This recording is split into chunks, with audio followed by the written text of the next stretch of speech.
Ladies and gentlemen, good evening and welcome to the news bulletin for this Friday, 31st July 2026.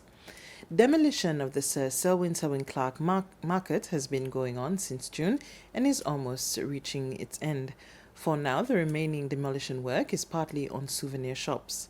According to the representative of the Agriculture Department, who is also former market manager, Vincent Geme, there have been some difficulties. Mr. Geme says that the contractor is signaling that they can deliver the complete work by the end of January 2027.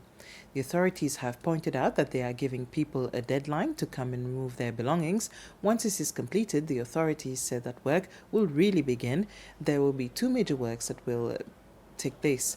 Authorities say that when the market reopens, there will not necessarily be new businesses that will enter, except the flower vendors who were once outside the market.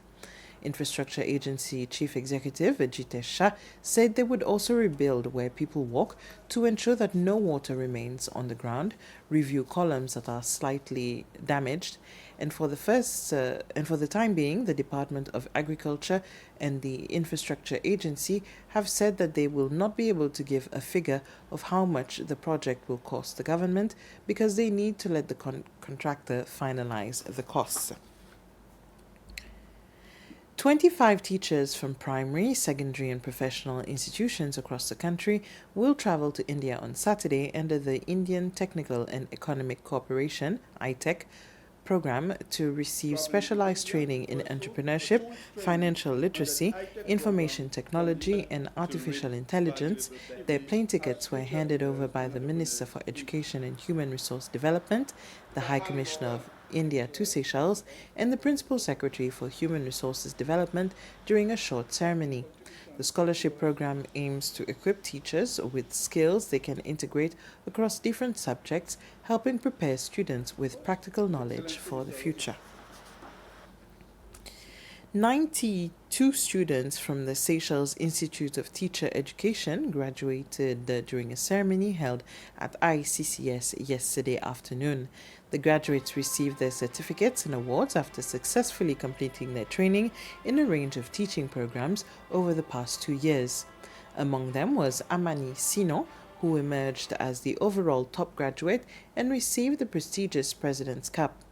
The award was presented by President Sébastien Pillet, while the Minister for Education and Human Resource Development and other guests presented the remaining prizes. Site Director Mavis Despoir said the journey had not been an easy one for the graduates, but through commitment, perseverance, and hard work, they had successfully completed their studies and were now prepared to face the challenges of the teaching profession.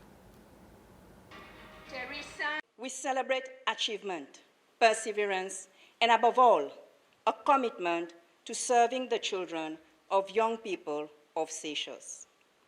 Graduation is often described as the end of a journey. Yet, in education, every ending is also a beginning. The qualification you receive today is not simply a certificate or diploma to frame and display. It is an invitation to take responsibility, to nurture, to guide, to inspire, and to help shape the future of our nation. The Seychelles strengthened its ties with key World Heritage policy bodies at the 48th session of the UNESCO World Heritage Committee held in Busan, Republic of Korea, from July 19th to the 29th. The Seychelles delegation was led by the Minister for Tourism and Culture, Amanda Bernstein. At the opening of the session, member states adopted the Busan Declaration, reaffirming their commitment to strengthening international cooperation. In the statement, Minister Bernstein indicated that this participation also strengthened the Seychelles' working relationships with international figures and institutions that play a key role in World Heritage decisions. The session also saw the adoption of the World Heritage Strategy for Small Island Developing States 2026-2034, accompanied by $13 million in funding to support these countries in protecting and promoting their cultural and natural heritage. Nadia Akong returned to the Prison Riot Inquiry Commission this time around with her sister Elmonda Enista, who she said witnessed the event, whereby former President Ramkalawan gave the family a list of individuals who were responsible for their father's death. Ms. Akong says that former President Ramkalawan denied the list when he appeared before this commission.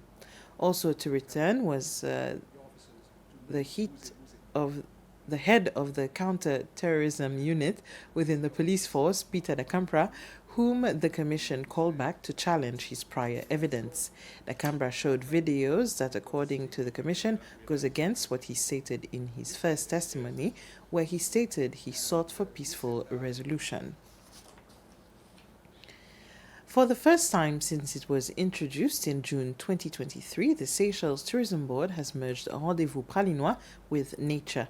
The latest edition this past Saturday was held at the Ravin de Font-Ferdinand Garden. From what was observed, people were really appreciating this new arrangement. Usually this activity is held at the Berjaya Hotel Field, Côte d'Or, but STB says the next Rendezvous Pralinois at the end of September will be held at Font-Ferdinand again, in Anse-Marie-Louise.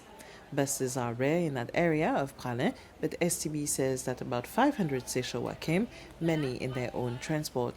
And to attract tourists who have to pay an entrance fee, adverts were shared in different touristic establishments, informing them of bus arrangements to pick them up and drop them back. STB says approximately 100 tourists visited the site. As for the participants, there were about 15 stalls present.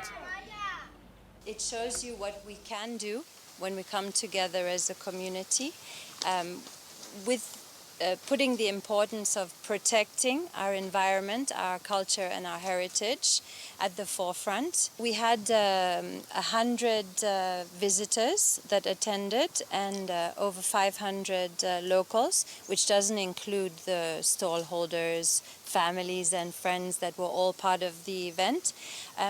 In our evaluation going forward, we will certainly be looking at how we can further engage the trade to get their buy-in, to make sure that they are communicating the experience to their guests, and that many more visitors will be able to enjoy this experience.